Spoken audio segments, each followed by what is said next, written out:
सोनम वांगचुक मोदी सरकार के समर्थक थे, तब तक वे देशभक्त इनोवेटर कहलाते थे। लेकिन जैसे ही उन्होंने लद्दाख के अधिकारों की मांग उठाई, अचानक वे विदेशी एजेंट और आतंकवादी बना दिए गए। सवाल ये है, क्या देश से सवाल पूछना गुनाह है? इंजीनियर, इनोवेटर, शिक्षाविद और पर्यावरण कार्यकर्ता सोनम बीते साल से अलग अलग मौकों पर लद्दाख को संविधान की 6वीं अनुसूची में शामिल करने के लिए आमरण अनशन और दिल्ली तक मार्च कर चुके हैं। बीते साल मार्च में उन्होंने लद्दाख को पूर्ण राज्य का दर्जा देने और इसे 6वीं अनुसूची में शामिल करने के लिए 21 दिनों तक भूख हड़ताल की थी। वहीं अक्टूबर 2024 में ही इसी मांग को लेकर उन्होंने लद्दाख से दिल्ली तक पैदल मार्च निकाला था। हालांकि दिल्ली पुलिस ने सिंघू बॉर्डर से उन्हें हिरासत में ले लिया था।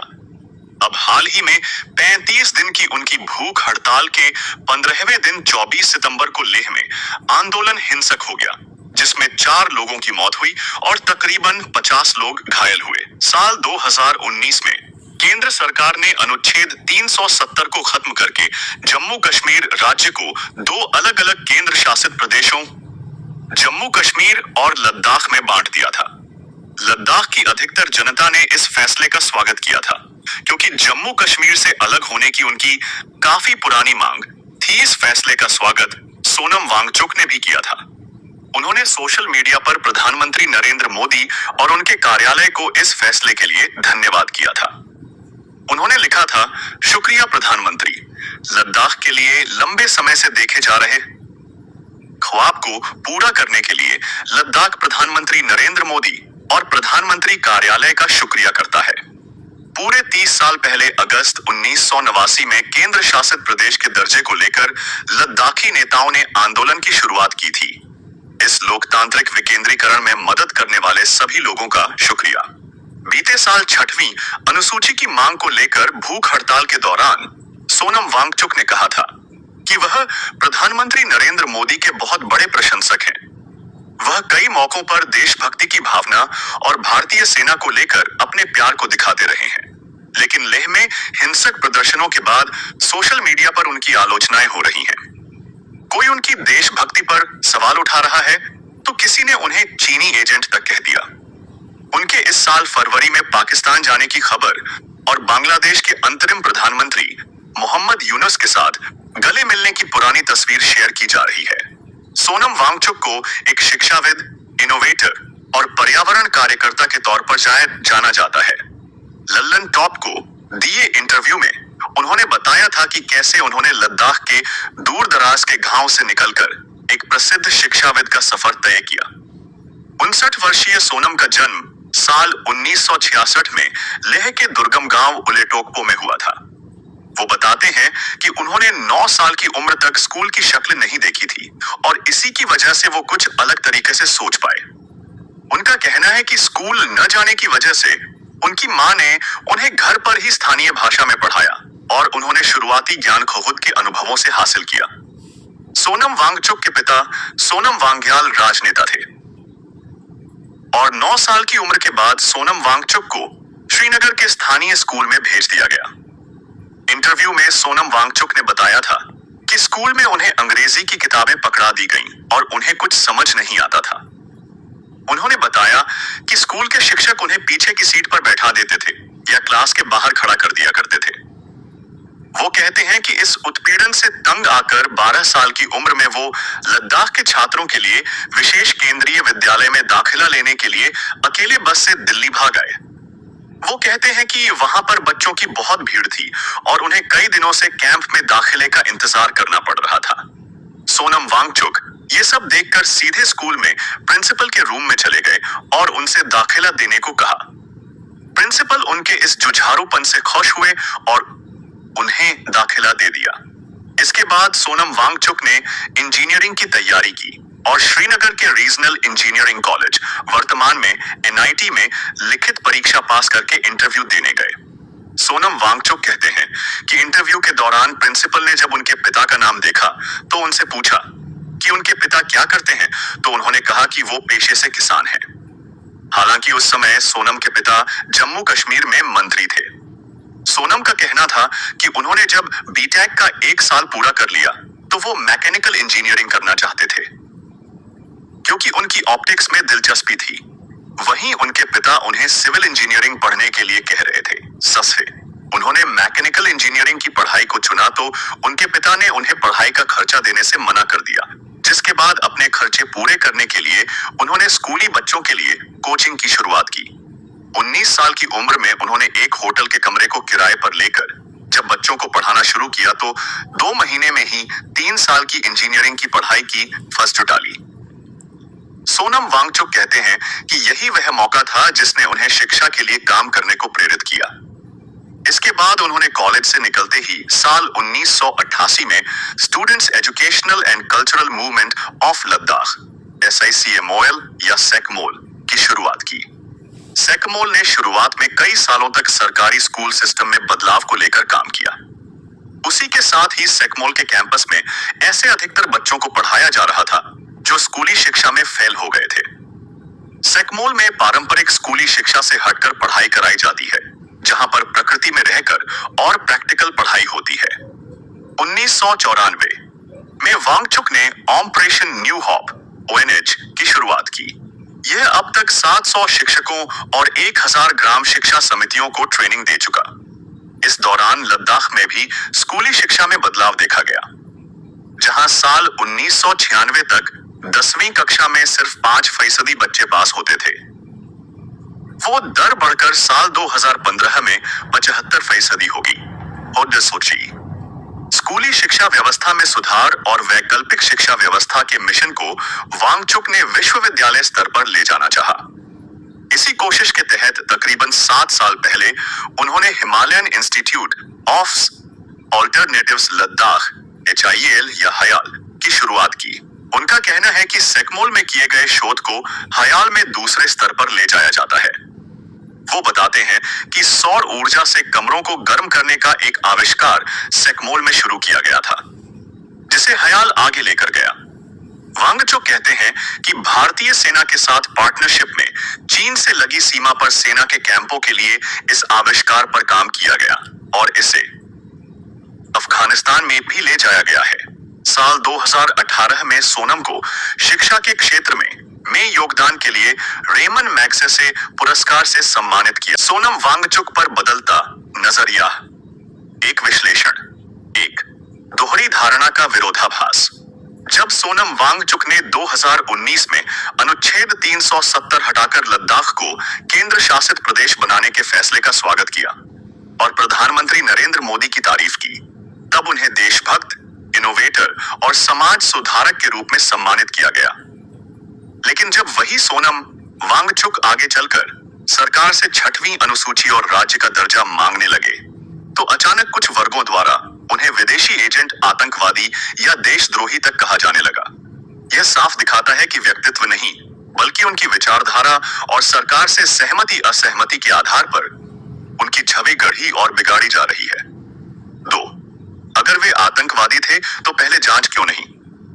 अगर वास्तव में सोनम वांगचुक आतंकवादी गतिविधियों में शामिल थे या विदेशी ताकतों के एजेंट थे, तो सवाल उठता है कि सरकार ने उन्हें वर्षों तक सम्मान क्यों दिया। 2018 का रेमन मैग्सेसे पुरस्कार, सेना के साथ उनके आविष्कारों का उपयोग, प्रधानमंत्री की नीतियों का समर्थन, इन सब के दौरान सरकार ने कभी कोई सुरक्षा खतरा क्यों नहीं देखा? इससे यह संकेत मिलता है कि आतंकवादी कहे जाने के पीछे ठोस तथ्य नहीं, बल्कि वर्तमान राजनीतिक असहमति अधिक बड़ी वजह है। 3. आंदोलन और सत्ता का समीकरण। भारत जैसे लोकतंत्र में जब तक कोई नेता या कार्यकर्ता सत्ता की नीतियों के साथ खड़ा होता है, तब तक वह राष्ट्रभक्त और आदर्श नागरिक माना जाता है। लेकिन जैसे ही वही व्यक्ति सरकार की आलोचना करता है, तो उसे विदेशी एजेंट, देश विरोधी या आतंकवादी कहने की परंपरा रही है। यह पैटर्न सिर्फ सोनम वांगचुक के साथ नहीं, बल्कि कई अन्य सामाजिक कार्यकर्ताओं, लेखकों और आंदोलनों में भी देखा गया है। 4. सोनम वांगचुक का केस। वे आज भी खुद को भारतीय सेना और राष्ट्र के समर्थक बताते हैं। उनका मुख्य मुद्दा लद्दाख की पहचान, पर्यावरण और संविधान में अधिकार है, जो मूलतः लोकतांत्रिक मांग है। आंदोलन हिंसक होना उनकी राजनीतिक और नैतिक जिम्मेदारी पर सवाल जरूर खड़ा करता है, लेकिन इससे उन्हें आतंकवादी साबित नहीं किया जा सकता। 5. निष्कर्ष। सोनम वांगचुक पर लगे आरोपों का यह विरोधाभास एक महत्वपूर्ण सच्चाई उजागर करता है। जब तक कोई व्यक्ति सत्ता के पक्ष में है, तब तक वह राष्ट्रभक्त है।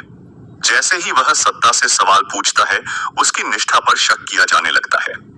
असल चुनौती यह है कि क्या लोकतंत्र में सरकार से सवाल पूछना देशद्रोह माना जाएगा या फिर इसे लोकतांत्रिक अधिकार की तरह स्वीकार किया जाएगा। हालिया आंदोलनों के बाद उन पर कुछ गंभीर आरोप लगे हैं। कुछ लोगों ने हिंसक प्रदर्शनों के बाद उनकी निष्ठा पर संदेह जताया। आरोप है कि वे युवाओं को भड़काकर आंदोलन को हिंसक दिशा में ले गए। सोशल मीडिया पर उन्हें चीन से प्रभावित बताने वाली पोस्टें वायरल हुई। आरोप यह है कि वे लद्दाख मुद्दे पर भारत सरकार के खिलाफ विदेशी ताकतों के एजेंडे को हवा दे रहे हैं। पाकिस्तान यात्रा की खबर और बांग्लादेश के अंतरिम प्रधानमंत्री मोहम्मद यूनुस से उनकी मुलाकात की तस्वीरें साझा की गईं। इसे उनके खिलाफ प्रचारित किया गया कि वे विदेशी नेताओं से गुप्त संबंध रखते हैं। सितंबर 2025 के लेह आंदोलन में 4 लोगों की मौत और 50 घायल होने के बाद कहा गया कि आंदोलन की दिशा और नेतृत्व उनकी जिम्मेदारी थी। देशभक्ति पर सवाल। सोनम वांगचुक ने कई मौकों पर भारतीय सेना और प्रधानमंत्री नरेंद्र मोदी की नीतियों की सराहना की है। 2019 में अनुच्छेद 370 हटाकर लद्दाख को केंद्र शासित प्रदेश बनाने के फैसले का उन्होंने सार्वजनिक रूप से स्वागत किया था।